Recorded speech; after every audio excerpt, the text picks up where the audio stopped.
Welcome to your Tech Logics, the channel where we genuinely bring you the best DIY electronics tutorials and tech insights. If you're passionate about learning and creating, you're in the right place. In today's video tutorial, we're diving into the exciting world of Raspberry Pi. We'll guide you through the entire process of installing Raspberry Pi OS on a Raspberry Pi 3B Plus model using the official Raspberry Pi Imager software. But wait, there's more. We'll also show you how to configure your initial settings, including setting up your network and user access right from the start.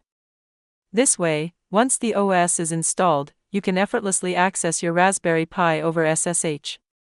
So, let's get started and unlock the potential of your Raspberry Pi together. Note, you can use the same procedure to install the latest OS on any other Raspberry Pi model using the Raspberry Pi Imager. First, we need to prepare our SD card. Make sure it's at least 8 GB and properly formatted. If you haven't done so already, download the Raspberry Pi Imager from the official website. Let's install it. To get started with installing the Raspberry Pi OS, we first need to download the Raspberry Pi Imager software. This official tool simplifies the process of setting up your Raspberry Pi by allowing you to easily select and install different operating systems directly onto your SD card. To download the Raspberry Pi Imager, head over to the official Raspberry Pi website. You'll find the download link on the homepage or under the software section.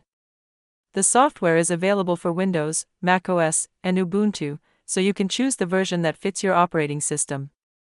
Once you've selected your platform, simply click the download button, and your installer will begin downloading.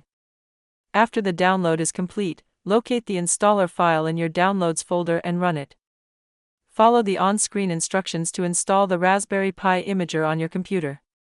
This process is typically quick and requires just a few clicks. Once the installation is finished, you can launch the Raspberry Pi Imager from your Applications menu. Once installed, open the Raspberry Pi Imager. You will be greeted with a user-friendly interface that makes it easy to select the operating system for your Raspberry Pi. Here, you'll see options to choose the OS and the storage device, allowing you to quickly set up your SD card for installation. Let's take a closer look at how to navigate this interface and select the right OS for your project. Before we proceed, ensure that your formatted SD card is connected to your PC. You can do this by using an SD card adapter or a USB card reader.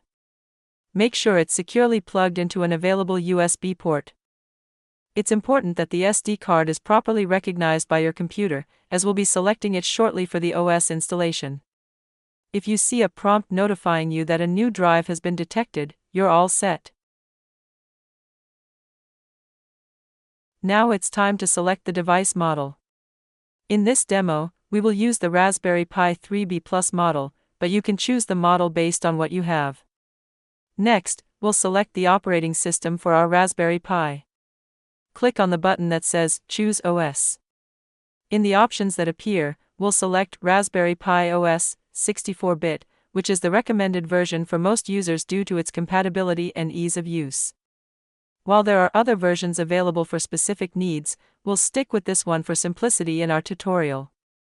Next, we need to choose our storage device. Click on Choose Storage, and a list of available drives will appear. Make sure to select your SD card from this list. If you have multiple drives connected to your computer, it's crucial to choose the correct one to avoid any accidental data loss. Double-check the drive letters or labels to confirm that you're selecting the right SD card. Before we proceed with writing the OS to the SD card, let's configure some advanced settings for our Raspberry Pi. Click on the Next icon in the Pi Imager interface and select Edit Settings. This will bring up a set of options that we can customize. In this OS customization page, the first step is to set a hostname for your Raspberry Pi. This makes it easier to access your Pi over the network using the hostname instead of an IP address. Choose a unique and memorable name that reflects your project. Next, you'll want to enable and configure a username and password for secure access to your Raspberry Pi. This step is crucial for protecting your device from unauthorized access, so be sure to choose strong credentials that you can remember. Now, let's connect your Raspberry Pi to your Wi-Fi network. In this same settings page, enable the Wi-Fi option, then select your network from the list and enter your Wi-Fi password. This setup allows the Pi to connect to your network automatically after the OS installation, making it more convenient for you. On the next page for services, be sure to enable the SSH option. This feature allows you to access your Raspberry Pi over the network using a terminal application, like macOS Terminal or PuTTY. Enabling SSH is a vital step for remote management of your Pi without needing a monitor or keyboard attached. Once you've configured all these options, click the Save button to apply your settings. This ensures that your custom configurations are stored and will be used during the installation process. After saving your settings, click the Yes button to start writing the OS to the SD card based on your custom configurations. This approach allows you to access your Raspberry Pi over the network without needing to connect a display to the device. This OS writing and verifying process will take a few minutes, so please be patient. During this time, the Raspberry Pi imager is ensuring that everything is correctly written to the SD card, which is crucial for the proper functioning of your Raspberry Pi. Once the installation is complete, you will see a "Write Successful" message displayed on the screen. This indicates that the Raspberry Pi OS has been successfully installed on your SD card, and it's ready for use. At this point, click Continue to finalize the process. You can now safely remove the SD card from your computer. Your Raspberry Pi is all set, and you're one step closer to powering it up and exploring its capabilities. Once you have prepared the OS installation on your SD card, the next step is to insert it into your Raspberry Pi.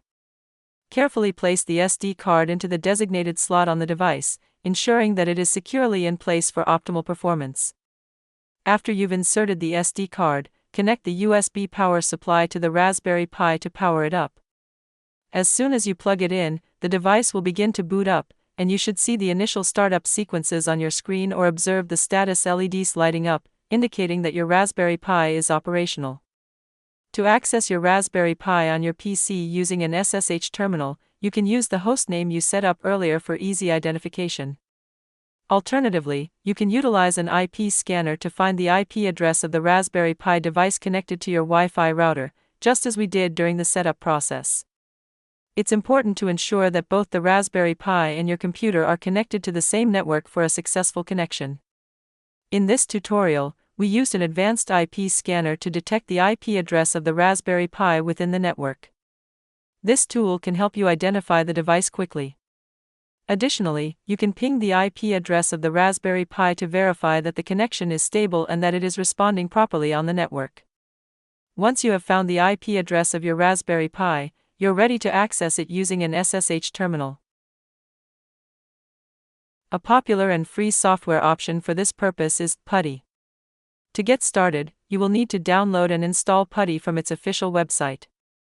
The installation process is straightforward and should only take a few moments. After PuTTY is installed, open the software to begin setting up your SSH connection.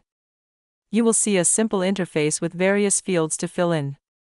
Under the session category, you need to select the connection type as SSH to specify the protocol you will be using to connect to your Raspberry Pi. In the IP address field, enter the IP address of your Raspberry Pi that you discovered earlier. This tells PuTTY where to direct the connection request. The default port for SSH connections is 22, so you can leave that field as is unless you have a specific reason to change it. Once you have entered the necessary information, click the Open button at the bottom of the PuTTY interface to initiate the connection. If this is your first time connecting to this device, you may see a security alert window pop up. This alert is a normal part of establishing a secure connection, simply accept it to proceed. As the connection is established, you will see a login terminal window appear. This is where you will enter your Raspberry Pi's credentials. Use the username and password that you configured earlier during the setup process to log in successfully. If you entered your credentials correctly, you will be granted access to the Raspberry Pi's terminal. From here, you can execute commands, manage files, and perform various tasks directly on your Pi as if you were using it physically. Remember, it's crucial to keep your Raspberry Pi's software up to date for security and functionality. Regularly check for updates to the operating system and installed packages to ensure that your device runs smoothly. Now that you are logged into your Raspberry Pi via SSH, you can begin exploring its capabilities and working on your projects remotely. This efficient management method allows you to control your Raspberry Pi without needing a dedicated monitor or keyboard connected directly to it. I hope this tutorial has helped you successfully install the OS on your Raspberry Pi. In our upcoming video, we'll explore exciting Pi-based projects that you won't want to miss. If you found this video helpful, we'd really appreciate your support. Please like the video, share it with others, or subscribe to our channel.